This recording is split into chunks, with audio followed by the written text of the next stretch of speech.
Insertion sort is a simple sorting algorithm that builds a final sorted array one item at a time. For example, if we have input sequence of n numbers like a1, a2, and a3 and an, then output would be a ordering of the input sequence like a1 is less than a2, a2 is less than a3, and so on. The number that we wish to sort are also known as a keys. Insertion sort is used when number of elements is small. It also can be helpful when input array is almost sorted, only few elements are misplaced in complete big array. Insertion sort works the way many people sort a hand of playing cards. We start with an empty left hand and the cards face down on the table.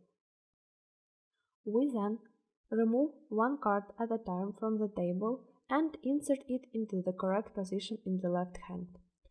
To find the correct position of a card, we compare it with each of the cards already in the hand, from right to left as illustrated.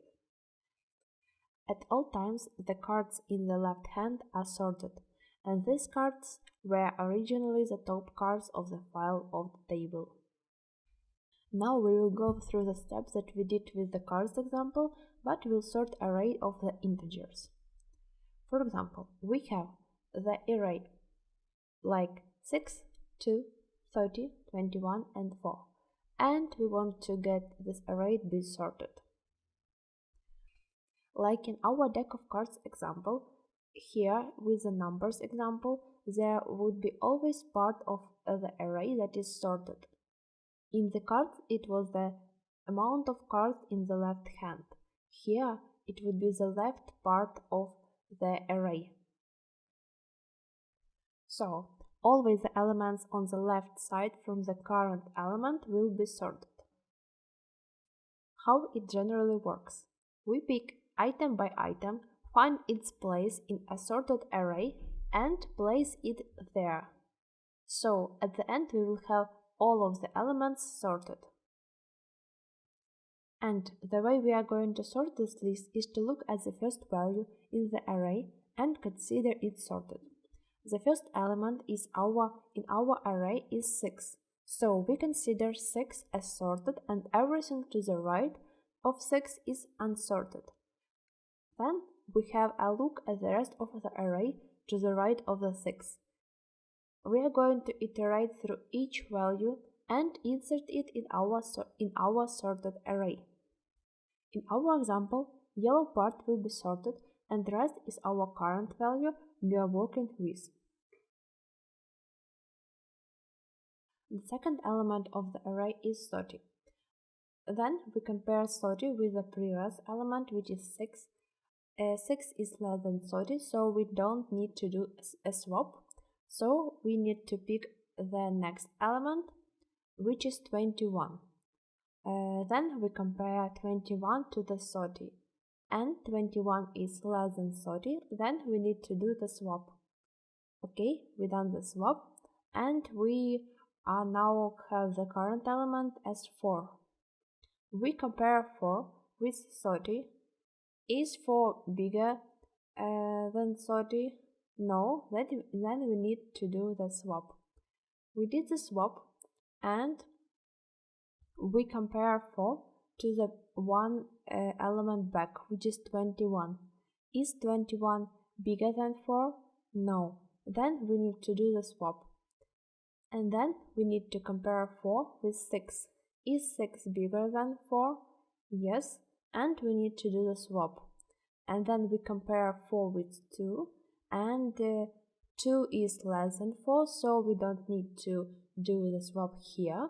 And then we have all of the elements of the array sorted. And now let's write our code. We define our insertion search function and it takes in an array of integers.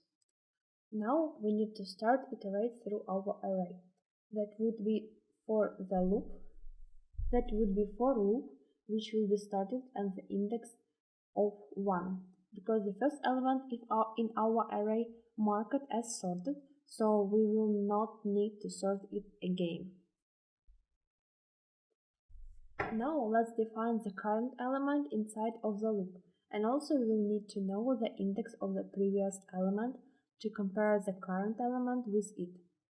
Let the left element be left element index. If we need to do the swap and loop backward to find the place where to put the element in the sorted part of the array, we need another loop. This loop will be while loop. We will add while loop, and also we will move backwards in the array from the current value until the very first element. And that is it. Now let's talk a little bit about complexity. There are a few types of complexity, which is best time complexity, worst time complexity, and the average time complexity. Of course, we should always consider the worst time complexity. But let's start from the base time complexity. With the best time complexity, we assume that array is already sorted. If input array is already sorted, insertion sort compares all n elements and performs no swap. So in Python code, in previous examples, the inner loop is never triggered. Therefore, in the best case, insertion search run all 1 times. Next is worst case scenario. In the worst case scenario, we assume that array is reverse sorted. The complexity is quadratic type. For example, when the given array is in exact reverse order as that of the output, each element has to be compared with all of the n elements in the sorted array. So this makes in n multiply n. And the average case running time is the same as the worst case, the quadratic function of n.